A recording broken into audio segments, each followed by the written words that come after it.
Primarily, I'm a public speaking coach. This is my bread and butter. And then I'm also coaching a lot of different things that came out of that, which is very linked to stage fright, anxiety, imposter syndrome, and then add up to that 10 years of me studying psychology. You're also president of Slovenian Coaching Association. Yes. What do you think in the role of a president? Like, how is that like? Always treat people with respect, which is in your tone of voice. So always be mindful that you're talking with a tone of voice that shows respect to people. Always validate what is positive. Focus on the positive, bring them up. Everything that is going on in communication, in a relationship between any, like maybe even intimately, even more so, is about the human needs. So just understanding that you need love and connection, you need safety. That's a big one. You need variety, you need to something new, something different. You need to feel significant. That's very important. So to be a true friend, you have to, allow space and help someone explore the options and help someone, maybe upskill in competence and find resources to do that. Not do their job, yeah.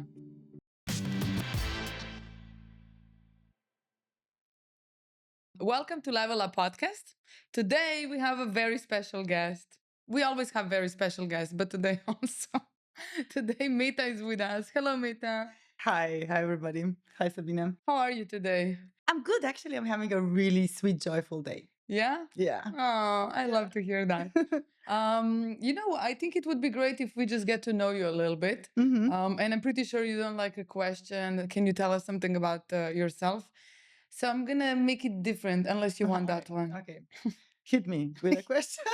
Okay. With a different one. Okay. Yeah. So let's start there. What is one thing that you absolutely adore about yourself? Okay, so definitely I have to say that I love being a mother. I'm very proud of that role in my life and my two kids, which are absolutely gorgeous and beautiful and so smart and so amazing. So that's probably the best thing I've ever did. Yeah, I created life. I kind of like have this God complex. I'm kidding.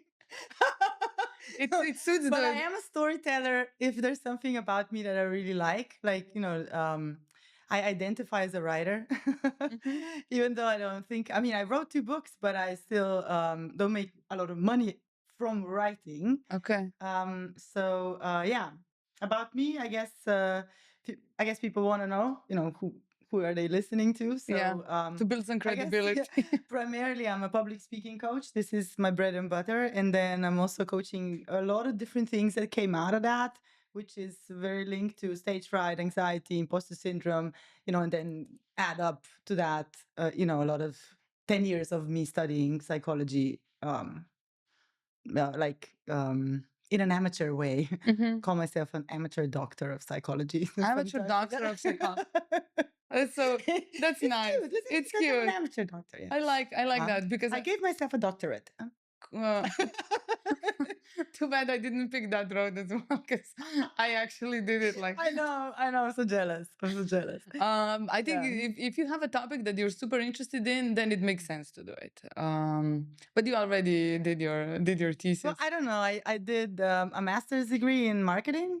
So at that point, I realized, it was funny because we had this really great professor and he was a conceptualist, opposed to the researchers that are analytical. And I'm also a conceptualist, so, and I just loved listening to his lectures. And one thing he said, read real literature.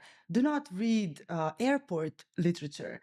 And then I was asking him, so what does that mean, airport literature? And he said, well, it's those books, the self-help books that that are not real literature, real science and theory and stuff like that.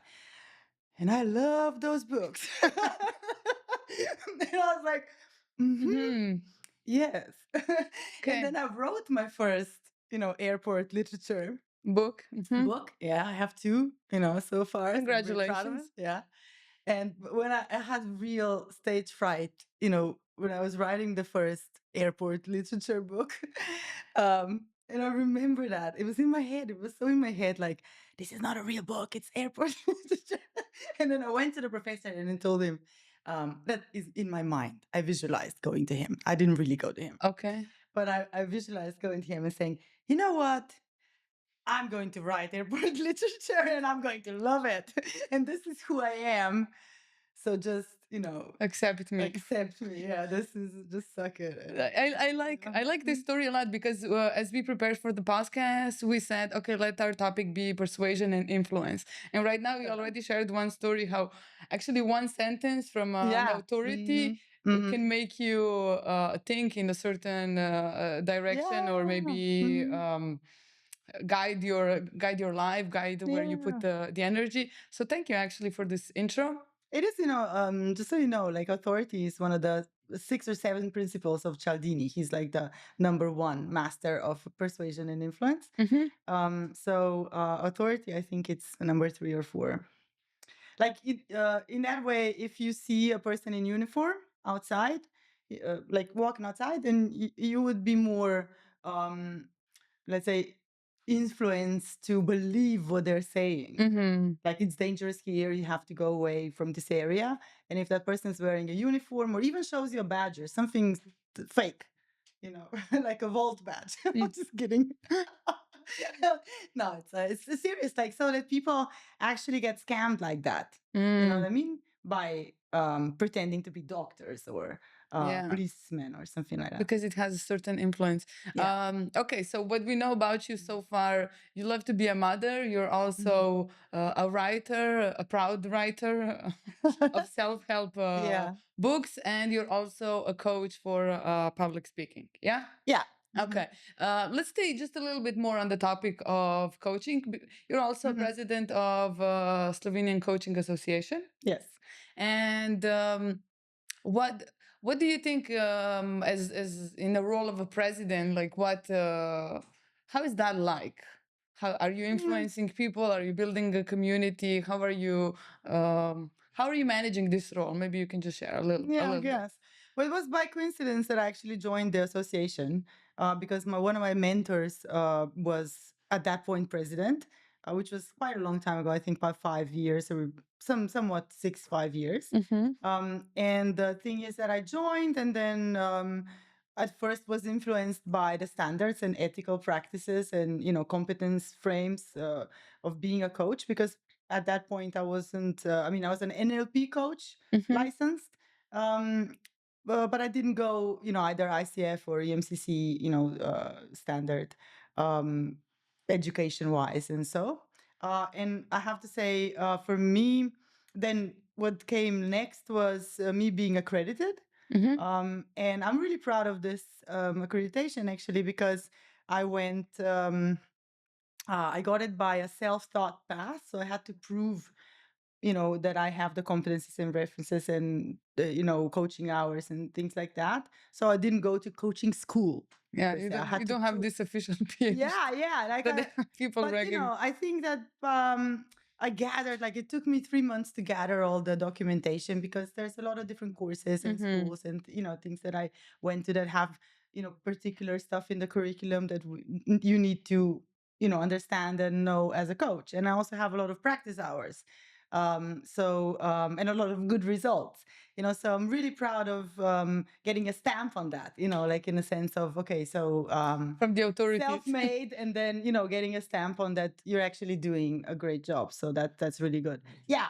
But I in terms of a role, like first of all, I needed to have like a vision, what I wanted to do, and what I believe is really important is the coaching mindset. And I'd really like to have a lot of let's say events that go towards understanding that coaching is a way of doing things. So I'd like to have every leader, every parent, every person understand the basic conversation of a coach, like how to help someone that is your friend to maybe see an opportunity or overcome an obstacle, not to give advice, but to guide. And I think that I call myself, as a coach, I'm a professional friend. You pay me to be your friend. But I know how to be a friend because I learned the skills. But not all the friends have these skills. Some people would push you or try to persuade you into their own agenda or what they would do. But it's not a fit for you. So to be a true friend, you have to, allow space and help someone explore the options and help someone, like maybe upskill in competence and find resources to do that. Not So do I their think, job, yeah. yeah, and my vision is that, I mean, especially by the rate of how many coaches are being certified by the hour, because this is the biggest growing business in the world, to certify coaches. Yeah. Yes, it is. It's very much the gold rush of selling shovels. It's no, no, for sure. The one that's making the most money is the one who's certifying the coaches, not the coaches themselves. Okay. It's a really I tough never thought business, about actually. it. And the idea is so that that I think in about 10 years, this will be like self-coaching practices and coaching practices that will need to be a standard competence for a leader. Okay, so Definitely. Especially with the changes that are happening now in the environment, working with the different generations that just don't have, let's say, the same level of respect as the older generations had for the authority. I wouldn't label as fast. They're probably like, yeah, I wouldn't go as quick to label, but I think that definitely this is also one of my visions, and I believe it's so what we're doing is we're trying to like communicate this and do events and stuff like that so that we can empower and teach people How to use coaching skills. Okay, that's beautiful.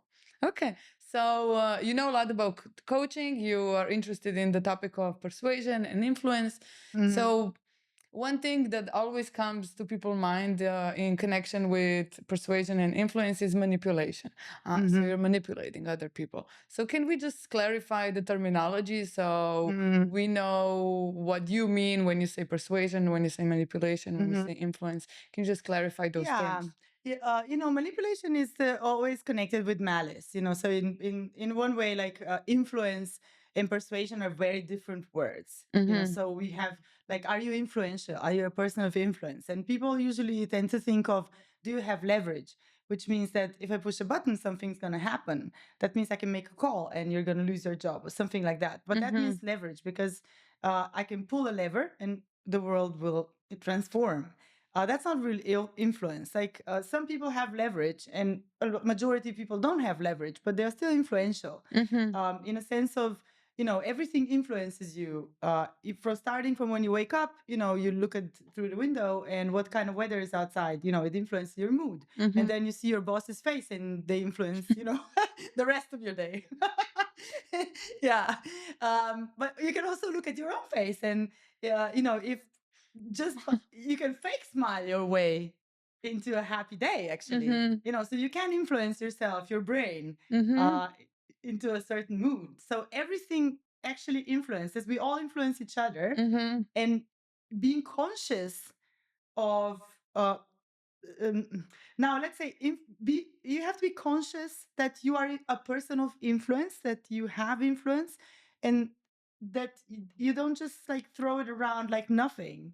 I don't know. For me personally, I think if you're not aware that how much you're harming someone by criticizing them, I mean, maybe I'm going off topic a little bit, but let's say good conversation. But what I hate most when people start the sentence honestly, and then that's an excuse for telling you your shit. Like, honestly, you don't really look good in this pants. They make you look fat. You know what I mean? Like, How dare you? Hey, you can't say that. It's bad. It's rude. Like, think of your influence and say, you know what? Where's the blue pant you own? Because I really love you in that. And it is such a transformation. Influencing someone into, maybe thinking blue pants. Yeah, why not? I forgot about those. And makes me feel good to remember. Than saying, this doesn't look good, but I want the best for you, really. But it makes you feel bad. Is it making sense? What I'm hearing is that influence comes with a side of responsibility. So you should really very much think about and be responsible of your actions, of your words, also of your energy on other people. That actually, can I share with something of mine? Sure. So people are used to seeing me in like smiley, happy, positive, all of this. But obviously, I also have bad days when I'm not. I know when I'm not in the best mood, or like when I had too much and I'm getting close to my limit, and I know my energy can be different. So I take responsibility for me, but also towards other people, because I know I can get triggered much faster. So I'm like, what do I need to calm myself down, and also to at least spread neutral energy and not negative one? Because I would say that I do have an influence of people. There is a lot of energy coming out, and if I just take responsibility for what is it that I'm putting out there, and also taking care of myself to nourish the energy that I want to have, it really makes a difference. So in one way, it's also responsibility towards other people, but I would say also towards yourself. It's all about exposure, like what do you expose yourself to, and what are you exposed to, and what let's say what are you aware of you are being exposed to, because a lot of the things we are not aware of, like let's say the media, social media, different things that are in our surrounding. It's especially social media. So social media has statistically, let's say Instagram has the highest suicide rate amongst teenagers. Okay, so that's statistically. I don't understand. What do you mean, Instagram? Instagram is the leader of how it influences teenagers, and it has the highest suicide rate. Okay. Because As of the cause. content of as a cause. Yeah, I mean, not a cause, I think, per se. There's a lot of different puzzles involved in it, of course. yeah. But still, if you're aware of what that does, the exposure to, let's say, I don't know, I would be following my wall, and then Sabina's doing something great and doing a podcast, and then someone else is doing something wonderful, and we're all having the best days of our life, of course, on the wall of social media all the time. I could be starting to feel really, really bad about myself, comparing myself to other people and figuring out where I come into this, and like, oh my God, I haven't made anything in a month, and blah, blah, and blah, blah. And, this is affecting the way we're thinking.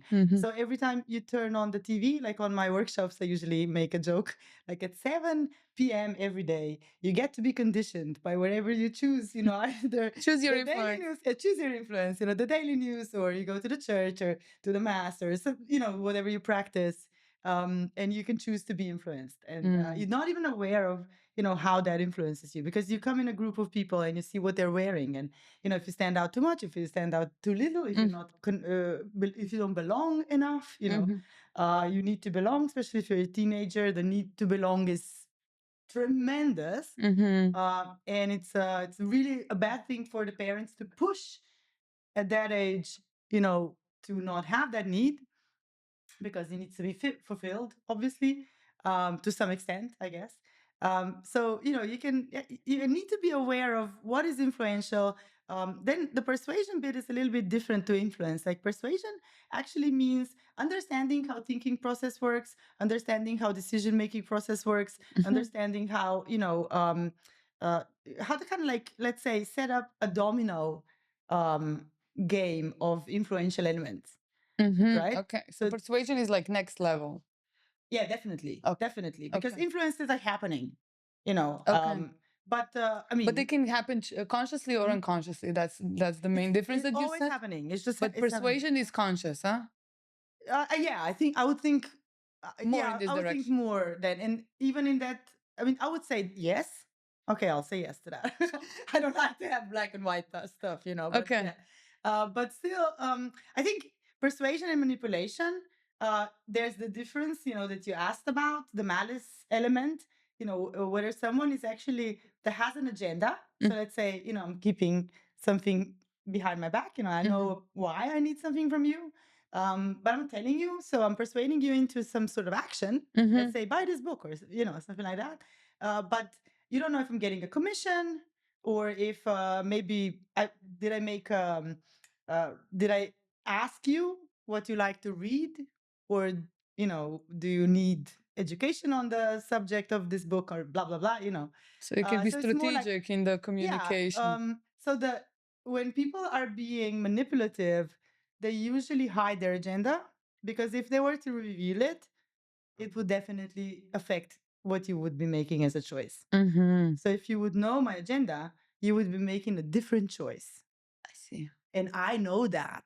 So it's I know that. It's the intention that makes a difference. If I have a bad intention, if I know that I review my agenda, it's going to change how you're making your decision, about a certain something, then I don't have any integrity. Like, so the idea is if I first investigate your true desire, your true need, your reason why, if I investigate what you want and then give you the best, persuade you into doing something that, let's say, maybe you're afraid of doing, and I will help you then. Is that right? I can help you make better choices. That's how I say it. Persuasion is about helping other people making good choices.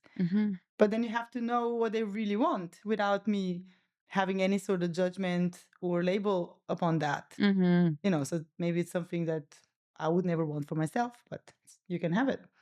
But then if I have my own agenda and if I can reveal it and you'd say, oh, okay, fine, I get the book, you get the commission, it's all fine by me, then it's persuasion. But if it's like, oh, you didn't tell me you get a commission, that you actually wanted to exploit me. I would have made a different choice if I knew that. Okay. Then it's malice. So it's the intention and the transparency that makes the difference. Well, you don't have to always, communicate your agenda because it's not really important. But just knowing, if I know that I do have an agenda, which, usually there's always an agenda. Like, let me just, give you an example from a coaching practice. Yeah. Of course, it's important for me to get the result as fast as possible and as potentially monetizable as possible. With my help, someone made $1 million. You know what I mean? So, of course, it's my agenda. I don't have to talk about it. Is it making sense? Right? But I can persuade someone. Like what I do, sometimes I would explain in the beginning of the sessions, I'll say, hey, I have two type of clients. One that is strictly punctual on, disciplined by, how do you call this in English? So that is really serious about showing up to the scheduled sessions and gets the results really fast. And one that kind of like then procrastinates and, floats around. Yeah, changes the calendar and stuff like that. And then they don't get the start. So you make a choice right now. Who do you want to be? The one that gets the result, the one or not? Oh, that's what you asked in the beginning already? Okay. That's a persuasion technique. Well, let's say it's an influence technique. I mean, technique is something. I give them a choice. Definitely it's a strategy. Who do you want to be? Yeah. I like this example. Yeah. Can you give me another one? Like from coaching. Just give me another one. From maybe like from a coaching practice, because later on what we're gonna do. I have a good one for you. It's for my kids. Yeah. Okay. Yeah. Okay. So I'd like my kid to be more. Okay, so he's in high school, first year. So I come into his room. He's playing video games, a lot of video game playing. Yes, boy. And then I come into his room and say, hey, what am I doing all day? What do I do all day, all the time? And he says, well, you're working. I'm like, oh, and what are you doing? And then he looks at me and like closes the game and takes the school stuff and starts studying. Cool. Yeah. That's a very strategic. It's a very short and sweet modeling technique into like, hey, that's not what we do in this house. So there's no lecture. Can you, I know I'm putting you on the spot now, but I feel like you're doing so well on the spot. So let's put you again. Maybe an example from a partnership, because I think it happens a lot. Huh? Yeah. Pretty sure it happens a lot. Okay, I'm gonna be really, really honest. Yeah, we really like honesty. Yeah. So. Oh, I feel like it's gonna be a good one. Let me take a sip. Let me take a sip of coffee. Yeah, coffee. Let's think about this. I think I was talking to my sister the other day, and yeah, I'm divorced, which is a happy moment. Congratulations. Thank you. But still, I mean, it was somewhat a happy marriage with, different Okay, I will not blame my partner, but definitely I was the one who's doing more persuading.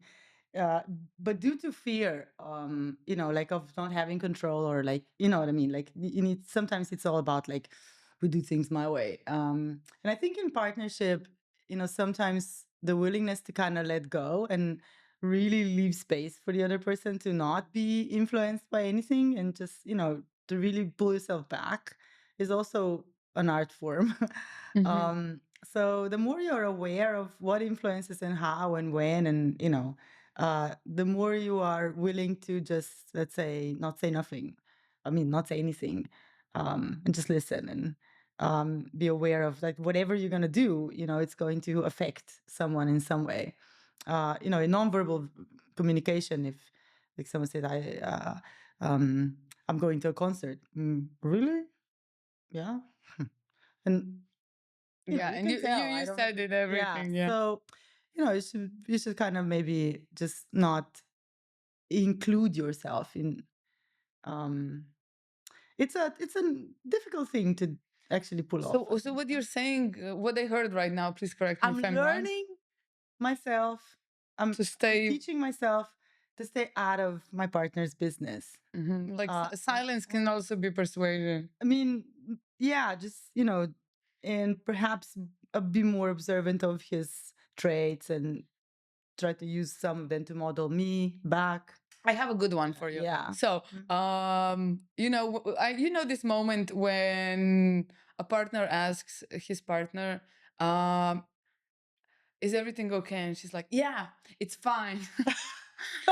It's fine, but with Yeah. this moment where you know absolutely that it's not fine. So if you're Yeah. the partner, what would you, if I, and I'm being moody but Mhm. obviously not willing to What's your speak it payout? What do you want? speak it Yeah. out loud, how would you Yeah. go about this situation? Well, okay. Am I still the woman? You no Like, how would you no go let's about? Who am I let's giving advice to? Like the so woman who's. And what's I'm the the end moody goal? woman Uh huh. in Yeah, but this what's the case, end and goal? you're Not and to you're have a my fight? partner, huh? Or- Yeah, well, to figure out what's happening, obviously, no? So the guy needs to figure out what's happening. Isn't that the Huh? case? Like usually they need to. Sorry, guys. This is like becoming So a maybe woman's it's gonna episode. be Yeah. maybe it's gonna be good for you. My daughter is a teenager now, and I have to say that by interacting with her, I completely understand men now, and they're, the way because You have more she's the sympathy, one where like, oh, mommy, thank you so much, and then I'm going like, what? No, it's fine, and and you're like, it's not I'm like, fine. oh shit. I completely understand men now, and the problem they have with us. Um, what you mentioned right now is tone of voice.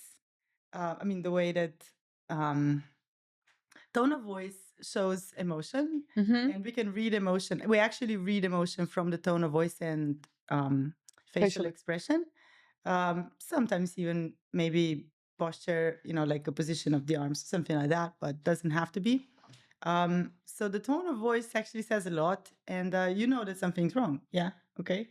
So I guess I don't know. It all depends on so many levels of what kind of a couple they are. What do you want? Do you want to fight? Do you don't want to fight? Like, I mean, I heard a stand-up guy say, I mean, doing a guy doing stand-up once saying like, if you say that, you're fine, then it means, oh shit. And then he was exploring something like, do I go with it or let it Let's go. sleep? Yeah. Yeah, let it lie. And yeah, then the rest is history, I guess. I think a lot of times conflict between partners is misinterpreted. mm, like we would be fighting over coffee or uh, dirty dishes or something like that, but in fact everything that is going on in communication in a relationship between any, like maybe even intimately, even more so, between partners, is about the human needs. So, it's all about the human needs. So understanding the basically, let's say maybe something like Tony Robbins' 6 human needs, Mm-hmm. they're the ones that I love the most, because Maslow is kind of hard to understand for, let's say, the majority of people. So just understanding that you need love and connection, you need safety. That's Mm-hmm. a big one. Mm-hmm. You need variety. you need to something new, something different. You need to feel significant. That's very important. Probably that one went wrong. It depends, and then you have two more. But the idea is that if people were to know, or to explore at least, which of the needs they are hearing in the subtext, then the conflict would be better resolved. I have sometimes I have, let's say, not so much relationship coaching, but more like communication in different relationship coaching. And usually what I like to teach my clients is to learn the ego suspension technique, meaning that they stop the dyad so that they can say, oh, you have an issue. Let's talk about you. It's your world right now. So what are you feeling? What are you thinking? What do you want to do about it? So they completely focus on the other person and suspend their ego for an amount of time for that conversation. And this is extremely difficult because, first of all, it goes against our biology. We're not wired to do that. We throw the ball back and forth all the time in conversation. So it's about you and then me and then me, and then it escalates. Yeah.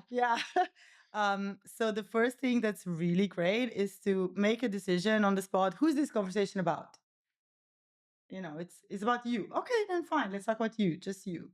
What's your thought? What's your feeling? But the idea is sometimes it's really difficult for people to do that because we project everything back, and like I really feel hurt. I hurt you. That's like no, you had. Why do you feel hurt? How did it came to be? When did you start feeling that way? Is it a lot? So not to make it about you, but to be curious about what is making the other person hurt, when this happened. Yeah. Okay. So asking questions, being curious, suspending your ego. Yeah, that's just a good one. exploring, whose world are we in right now? Am I playing a cameo role in your world, right? And you're the star, and you want things this way, or are we in my world? And if they were to agree, from the start, let's say this conversation is now about me for half an hour, and then it's about you for half an hour, and then we can explore what need is unmet and what can the other person do to help you get it met, because they can't meet your need, they can only help you meet your need. So basically, your recommendation would be to just go look behind the scenes, which are the needs that are not being met and are making you act in this way. Yeah, in this sense, what I was saying is probably the number one is like how to listen without meddling in with your ego. Okay. And what to listen for, what to look for when you're listening. And what to look for. Yeah, what to search with the words, like the tone of voice, the nonverbal communication. Is this part? Tone of voice is, tone of voice, depends on, like, if someone's being really rude to you, you can say, stop, I don't want to be in this conversation. Okay. Not this way. But then, if someone's angry, like, I see you are angry. And that does change a lot about how someone then, wow, yeah, well, actually I am. Thank you very much. It can really lessen the tone of voice. The tension. Yeah, because you're being seen and validated and understood and not criticized for how you're acting or something like that. So, yeah. Okay. Let me ask one more question, and then I would love to go with you into different situations that can happen on coaching or outside of coaching, like gaslighting, playing the role of the victim. The simple things. Simple things, Yeah. But how we can use different techniques. I would be very much intrigued to hear how would you approach it in as concrete possible manner. Obviously, We'll talk about it. We have discussion. But let's before that, what makes somebody influential? What makes maybe let's start like this. Who is the most influential person that you've ever met, and what made them so influential? Yeah, okay. So I'm gonna go with charisma.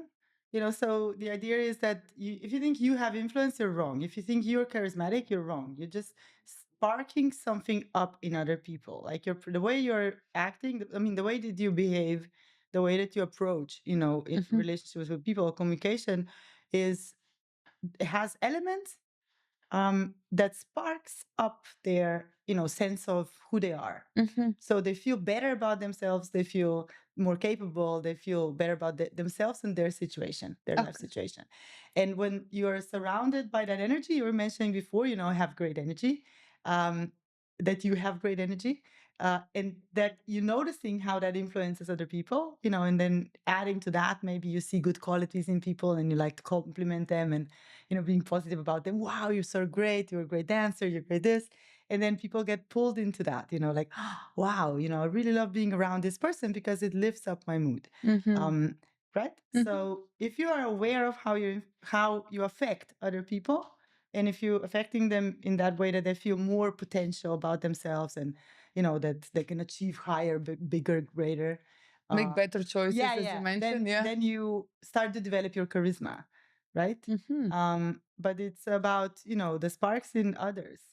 That is that making sense? Like, so with your spark, you're sparking other people. Yeah, That's how I you're interpret it. seeding the planet with So good energy. do you have a person in mind as the most charismatic, the most influential? Does somebody like pops to your mind? The most.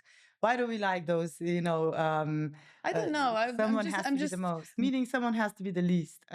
No, that's not what I mean. I mean, it depends. Like some are can be like artists or musicians or politicians or even like thought leaders or personal development gurus or people like Tony Robbins or marketing guys like Seth Godin or different people that or even Cialdini, who's potentially the least charismatic. I mean, I don't really know him as a charismatic person, but he's definitely influential. The author of Influence, of Persuasion and Influence.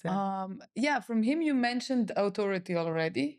So what did he do? He break down different factors. Yeah, Cialdini is actually a researcher that has been in this field for I think about 40 years already, and only yeah, just so the idea is that he was really interested in this subject because of he was always getting duped. He was always getting like he would in his book he talks about how Girl Scouts, like they come selling cookies and like I don't want to buy any cookies, but then I end up like donating money and I don't how does it come around? Like how they become so good at it. Shit, what are people doing for making me always like, dupe myself and doing things I don't want to do? And so he kind of started investigating that and researching that and he came across 6 principles. And then later on, like just I think about a year back or 2 years back, he added the 7th one, which is a very important one. And it is the principle of liking, which means liking means like being like someone, belonging. Belonging. Yeah. This is the human need in the background. Belonging. Yeah, I guess this is a very, very strong pull, belonging.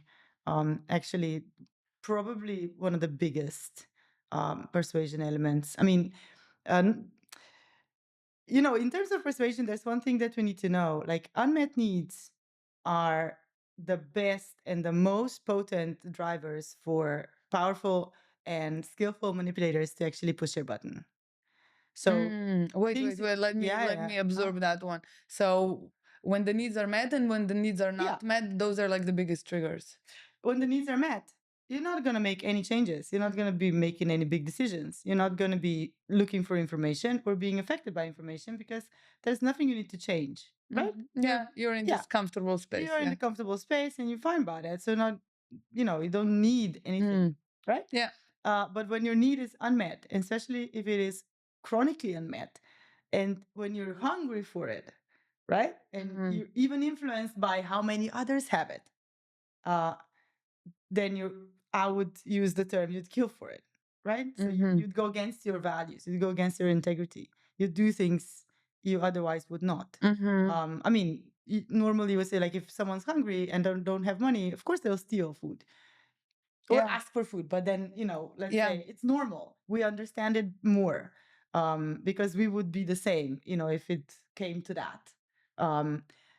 So the idea is that when there's a need that's unmet, which in a lot of cases is like in nowadays society, safety, right? So safety is a big one, yeah. big one. You know, think about the insurance policies and whatever we sign to, you know, to have more safety in our lives. And we sell our soul daily for safety. And then significance is in the Western world one of the very big ones. To feel significant or to do something To feel unique, to have a sense of self-actualization. You know, probably because we already have, like, you know, somewhat of the physical needs kind of, you know, met, and then those are kind of so. If you know, you mentioned manipulators before, so yeah, that's where you really are. Let's say the most open to harm. Right, and the media exploits that. Politics exploits that a lot. People in power. So, like you were talking Yeah. before about responsibility, it's Well, I hope actually the left wing, you know, it's by tradition that right wing thinkers, let's say, let's call them like that, they are supposedly more inclined in learning about persuasion skills at a earlier starting point. Let's say in high school or something like that, you know. okay. Liberals, however, believe that, oh, people will make up their own mind when they have the most information and when they are well informed. But fact is, our brains are not wired like that. They make choices, you know, like the emperor, you know, pro and con, and based on very little data and based on very selectful pieces of data.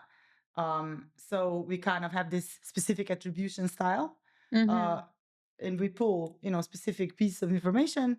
So those can be set up in a way that would make you actually very susceptible to being persuaded. So that is happening to people every day.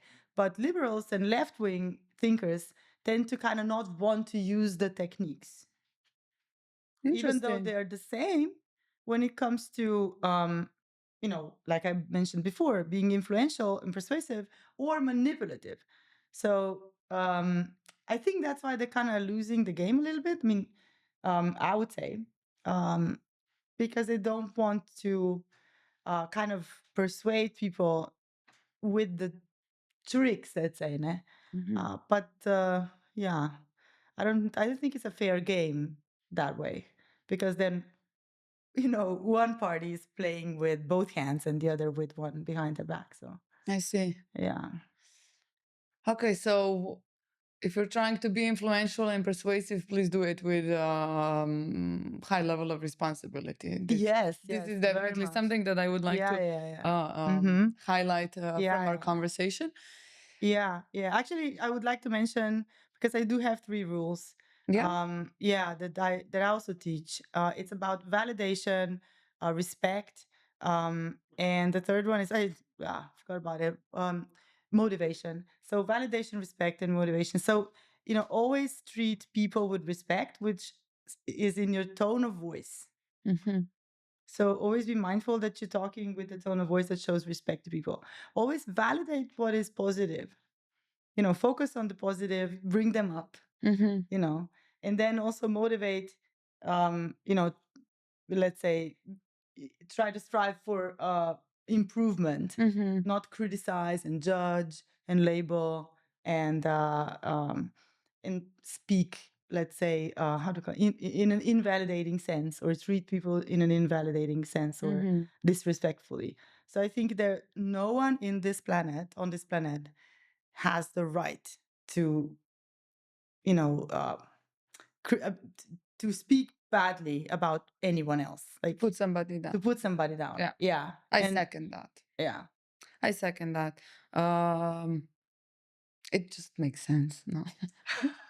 Yeah. So if you just live by those rules, then you already will just put the minimal influence out into your world, which is important also. Like, you know, your neighbors, your family, your school friends, your, you know, the people you hang out with, and just be really respectful to them and just treat them with respect, validate their efforts, motivate them, be a cheerleader for them, and do not go into like, I think those plans don't.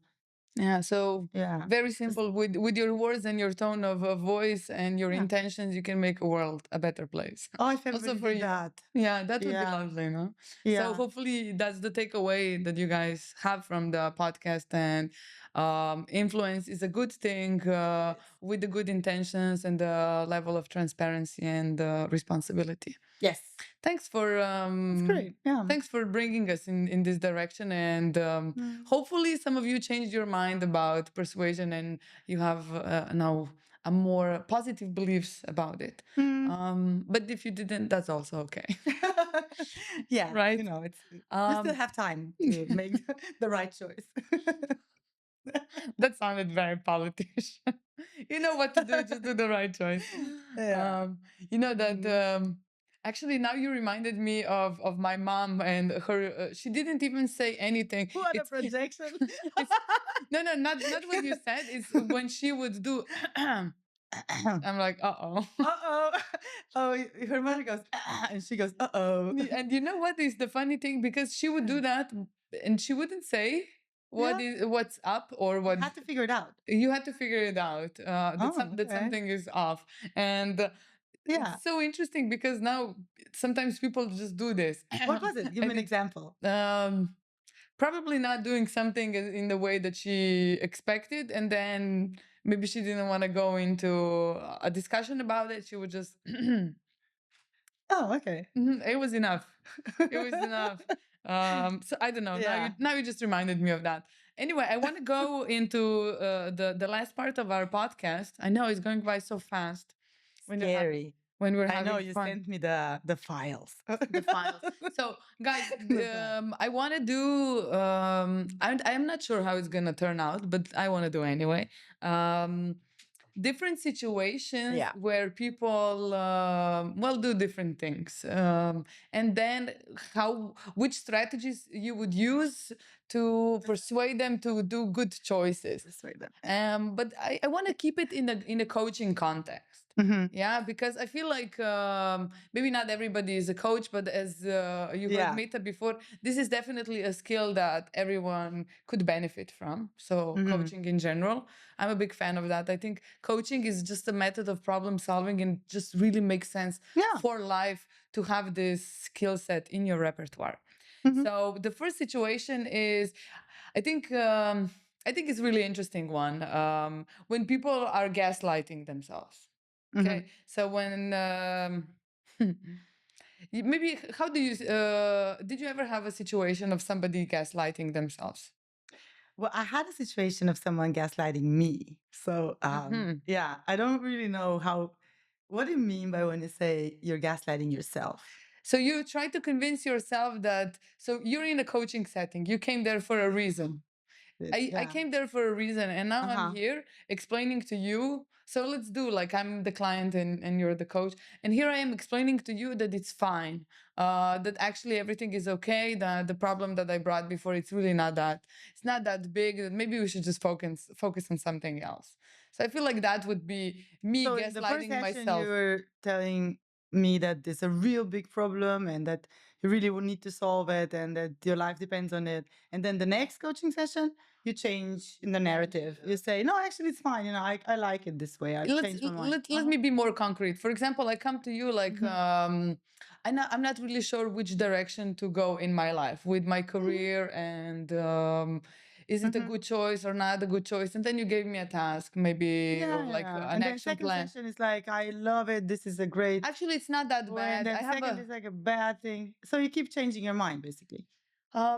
I would say that in the second session, because I'm kind of scared of, that would be my interpretation already as a psychologist. Okay, now of me as a client. How would you handle this? I love how you turn it up on me. But just to clarify, so in the beginning, I come to you because I feel stuck in my career aspect of life. And in the second or third session, I start to tell you that basically my job is not that bad, that boss is okay, that the team is nice, that the paycheck is also cool, that maybe I just stay here and it's fine. But you know really well why I came to you in the first place. In the first place, I feel stuck. I feel like I don't want to be here anymore. But now, since I'm coming close to leaving that uncomfortable comfort zone, I'm But it getting all depends, scared. Sabina, like, and we mentioned human needs before. So let's say that in intermittent, 2 sessions, something could have happened that changed, let's say, the level of significance someone is getting from their job, right? So perhaps they got a new project, perhaps they started working with a new, colleague, or something happened that. But none of this happened. Skewed. It's Oh, just yeah. it's just me gaslighting myself because I'm not willing How do I to know that? go into a change. I'm telling you. So Yeah, exactly. go with it. She's great. Like, it's a coaching mindset. I'm just telling you this is wrong. Yeah, because No, it's a role play. So yeah, no. The first thing when I saw your files, I mean, when I saw your questions, and the first thing that really struck me was the labels. Like, in a sense, like, this person is gaslighting themselves. This person is not ready to talk about their feelings. This person needs to, look under the surface. It's important. And the first thing that popped up, for me as a coach or as a person, was like, whoa, how are we quick to judge and assume, and, like, turn it into what we believe is the right thing. Okay. yeah. So, and I think that, I mean, at least from my coaching practice, exploration, the context behind it, understanding, a lot of layers um, of context, not just, what is happening, but like a lot of different layers, let's say, um, emotionally, socially, culturologically, even maybe, like, it's important to understand. So I guess, um, letting the client explore different versions of, it's not me jumping and saying, "Ha, you have a gaslighting problem. Obviously, Now you we have don't to fix say it." this. No, I mean, but just if I were to think that, Yeah. that's already,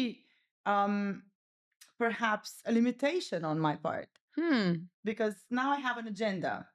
I think you should stop gaslighting yourself. Yeah. See? I Maybe it's understand. okay if you do it. I don't know. Okay. What are you covering up? So why is it? What's the payout for you? What are you getting out of it? Right? So I don't know. Tell me more. Would probably be my. Tell me more. Like, Yeah. tell Okay. me more. So curiosity. Yeah. Tell I me more. guess, What changed in between? So you would go with curiosity. I think my approach would be like, wow, Meta, it's really interesting. You in the first session, you felt like this is too much, that you reached your limit, and now we are here 2-3 weeks later, and you're telling me a much different story.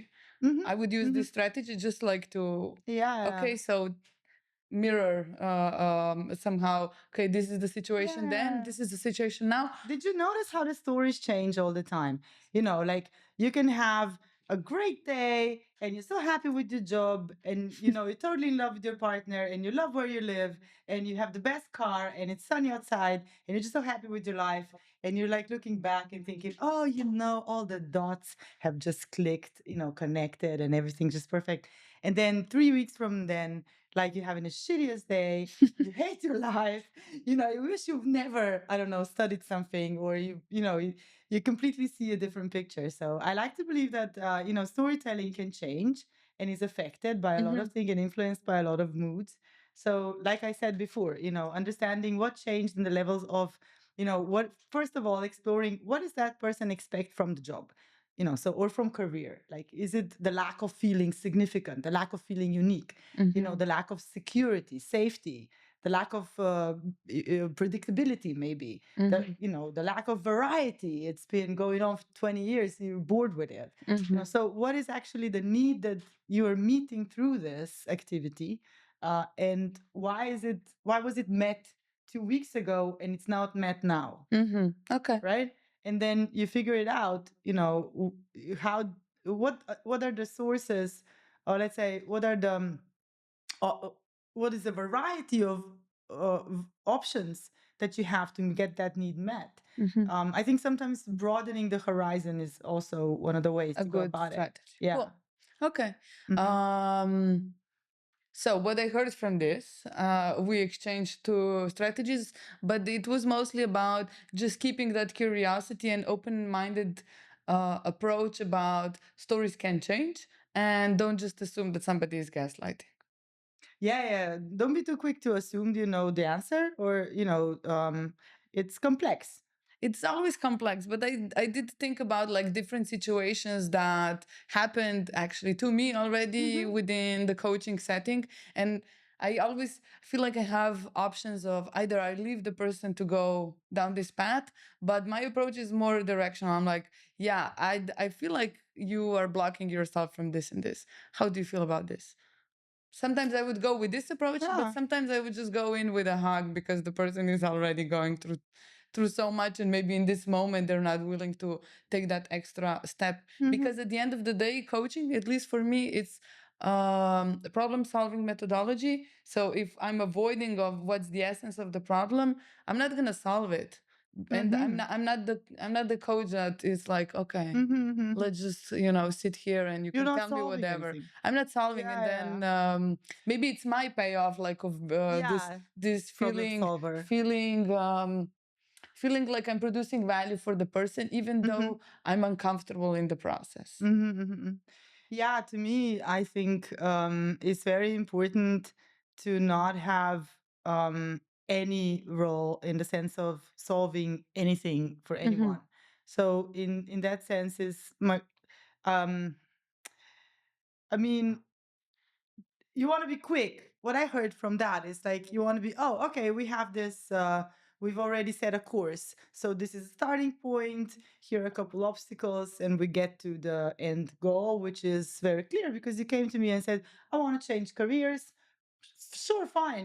Let's make a checklist, and let's make a plan. Let's make a project, and everything's gonna be fine. In my book, and I'm coaching for about 10 years now, session 2, session 3, and you can find out it's actually about the husband. That that doesn't have anything to do with the career.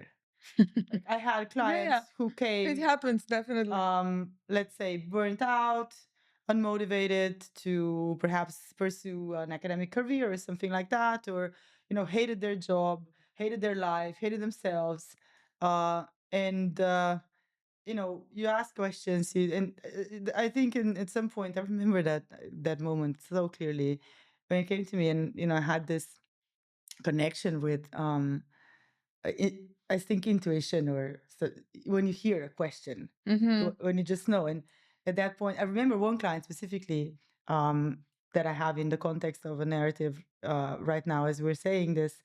Mm, and this person was, all about the career, all about the job, all about time management, really. Help me manage my time better. The underlying thing was actually an affair happening in her family. So it just came like, I don't know, just it was like, so how about your private life? And the voice, ask about this. Uh, sometimes you don't know. And this principle of knowing you know nothing. And I sometimes get coaches, because I train public speaking. I sometimes work with coaches.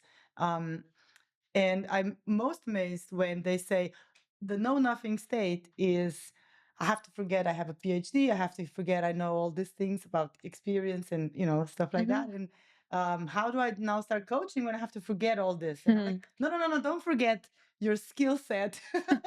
don't forget that. Forget you know anything about someone else's life, right? You have to forget that you know anything about that problem. And as soon as you hear, oh, career change, yeah, sure, I can do that. I did it 3 times already. So all you need is a plan and a checklist and a Trello board. Like so you don't even know the problem yet. Is it making sense? It's making sense, definitely, because you can go to different layers of depth in coaching for sure. And usually, like the problem that they come with, at least in my experience, is not the problem that we are here to solve. But then also, I have this rule to always make a new contract. Is it okay if we go there? Just to recalibrate the contract that I have with a client. That being said, I want to explore another situation.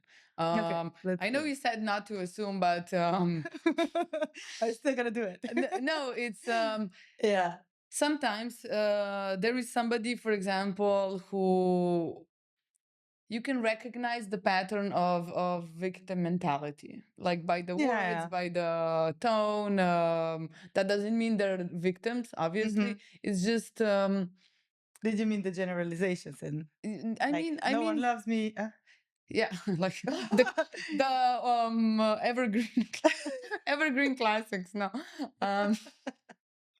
it's cool. It's great that we can laugh to this topics. But recognizing as a coach that somebody is in this victim mentality. Okay, let's say that you've already done a couple of coachings, you've been curious enough, and you just now recognize it, and you still have good intentions, and you want to be transparent. How would you use, or which strategy of influence would you use to do some good coaching for that person?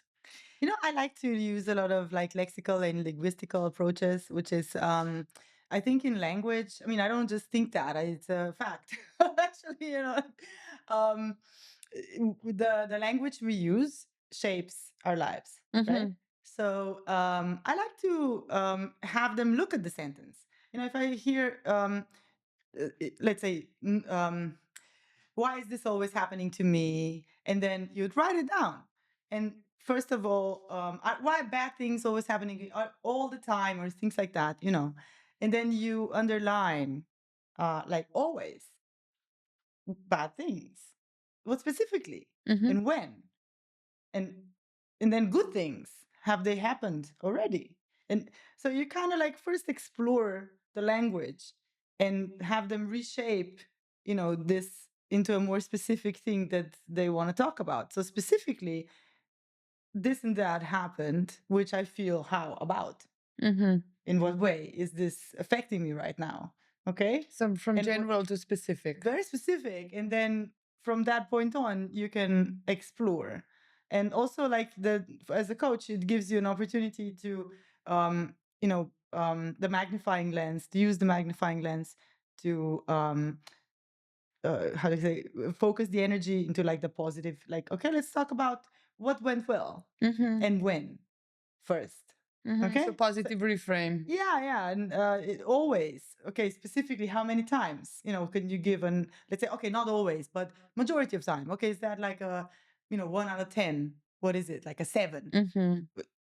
Okay, maybe 6.5. Okay, maybe it's not even, maybe it's a 4. Okay, it's not, okay, if I'm being honest, there's more positive things than negative things in my life.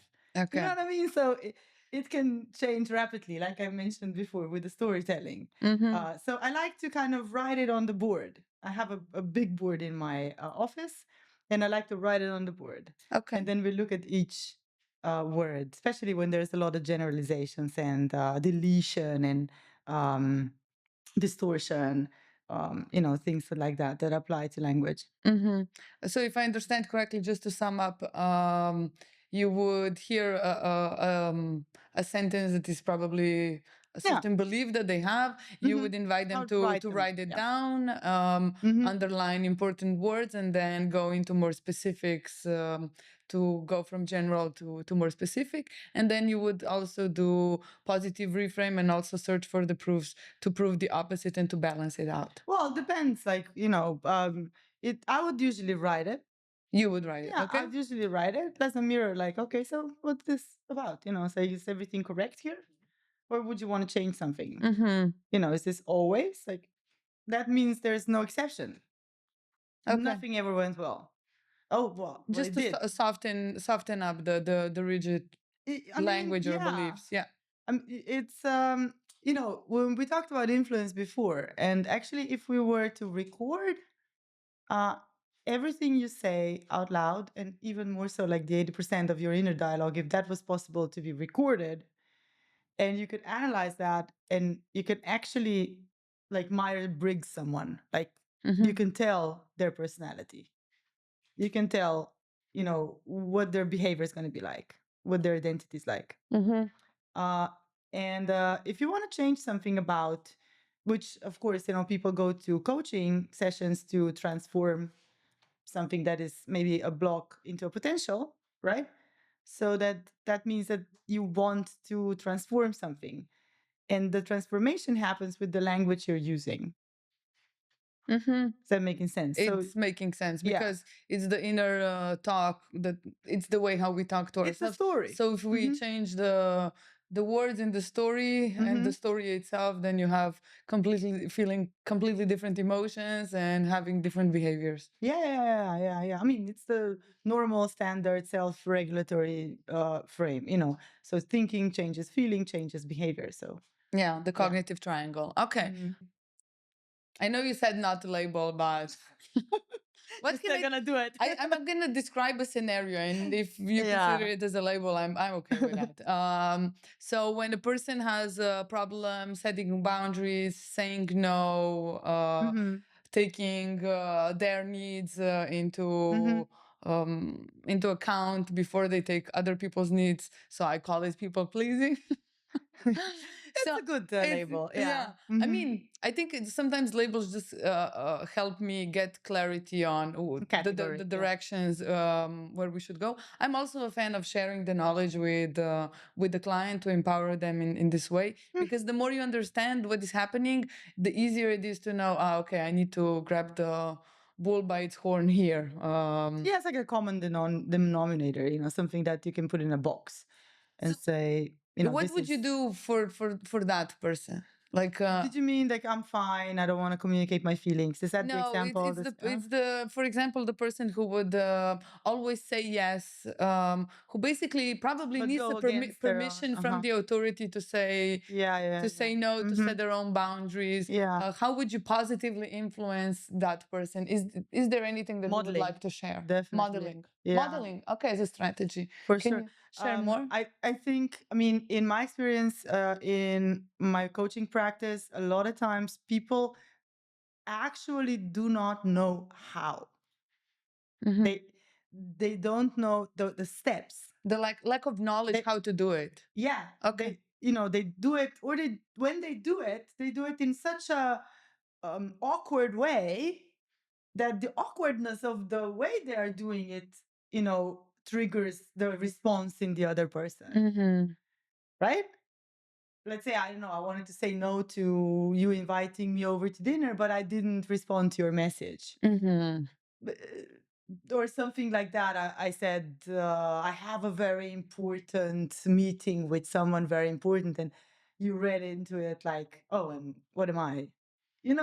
So, but the only reason I said very important, because I wanted you to know that if it weren't that important, of course you would be the first on my list. So, they tend to do it in a way that they haven't learned. They don't know the steps. They don't know the way. So you would teach them the steps? Well, I'd like to, perhaps first what I would do is I would give them a survey as to their motivation style. So the communication style, strength deployment inventory, something like that.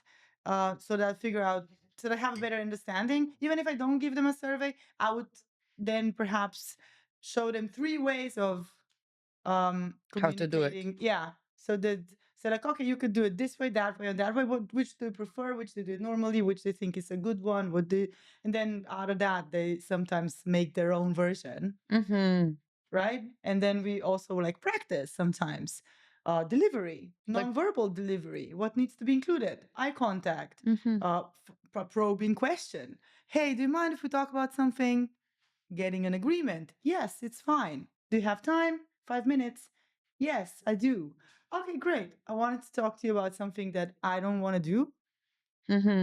So, the first intro into the probing question, I sentences. Yeah. And, so I actually teach them we go through the whole role play, let's say, so that they feel more comfortable when they're doing it. And they also could maybe figure out what are the possible scenarios they can prepare for. Like if someone is understanding, someone is not understanding, someone is getting angry because they're used to, having their own way. What are the potential, outcomes of this, and what is the change now going to entail, and so on and so forth. And then they maybe say, "Okay, I'm going to do it." And then it becomes an action plan. Yeah. Yeah. So that's it. Yeah. I call that method tell, show, do. So I explain it to them. I demonstrated a few times using probably examples that they gave me already before in the coaching sessions. And then it's their task to do it. And then how I would do it usually is I raise the level of difficulty to who they're talking to. Yeah. So sometimes it's like an easy one, just saying no, declining an invitation, and it goes up the level in difficulty, usually through more authority figures. Yeah, say no to the postman first.